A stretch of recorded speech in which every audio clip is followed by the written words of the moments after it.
Ada 4 perkara yang sebaiknya disembunyikan, dirahasiakan, bukan menjadi konsumsi publik. Yang pertama, perbuatan taat kita kepada Allah Subhanahu wa taala. Perbuatan taat kita yang kita lakukan untuk Allah Subhanahu wa taala, maka harusnya kita sembunyikan, bukan untuk diceritakan kepada orang lain, bukan untuk dipamerkan kepada orang yang lain. Disitulah kita disuruh untuk ikhlas, al-amal lillahi wahdah. Disuruh kita itu untuk beramal untuk Allah Subhanahu wa taala. Kebalikannya, orang yang suka menceritakan amalan-amalannya, maka dialah adalah orang yang riya, orang yang memamerkan amal-amalannya. Dan orang yang riya ini, dia tidak akan mendapatkan pahala dari Allah Subhanahu wa taala kelak nanti di hari kiamat. Lalu yang kedua, yaitu adalah al-faqr, kemiskinan. Ketika kita dicoba oleh Allah Subhanahu wa taala dengan yang namanya miskin, dengan al-faqr, kekurangan, sulitnya sesuatu yang kita hadapi, maka jangan banyak mengeluh dengan manusia. Jangan banyak kita ceritakan sana dan sini. Pertama, itu hal yang tidak baik. Yang kedua, orang-orang di sekitar kalian itu tidak akan suka dengan orang yang suka mengeluh. Orang yang suka sambat.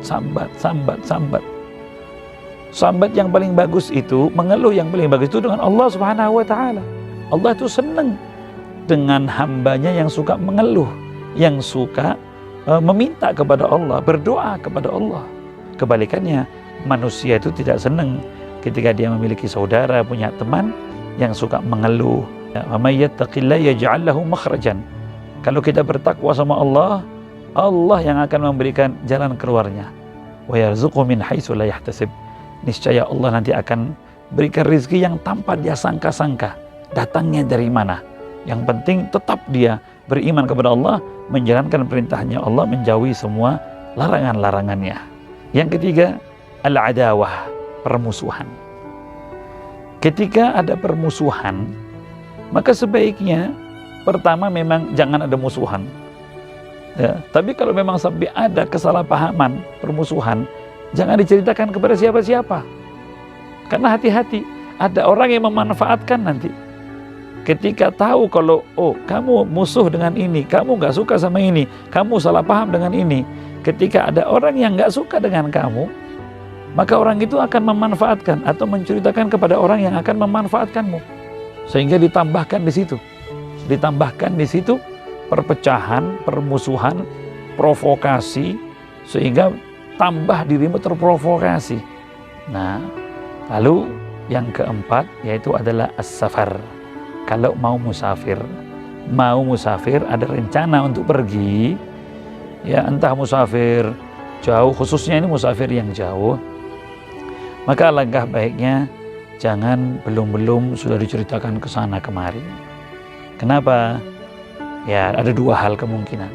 Yang pertama, kalau sampai tidak jadi musafirnya, maka orang akan selalu menanyakan, kamu tidak jadi pergi, kamu tidak jadi musafir. Nah, nanti yang dengarkan sumpek sudah tidak jadi berangkat, ditanyai orang banyak. Lalu yang kedua, ya, ditakutkan ada orang yang tidak suka, ada orang yang hasud, ada orang yang iri, ada yang dengki, maka safarmu itu digagalkan. Safarmu tadi itu dicegah. Safarmu tadi itu ya, digagalkan sehingga tidak bisa pergi, tidak bisa jalan.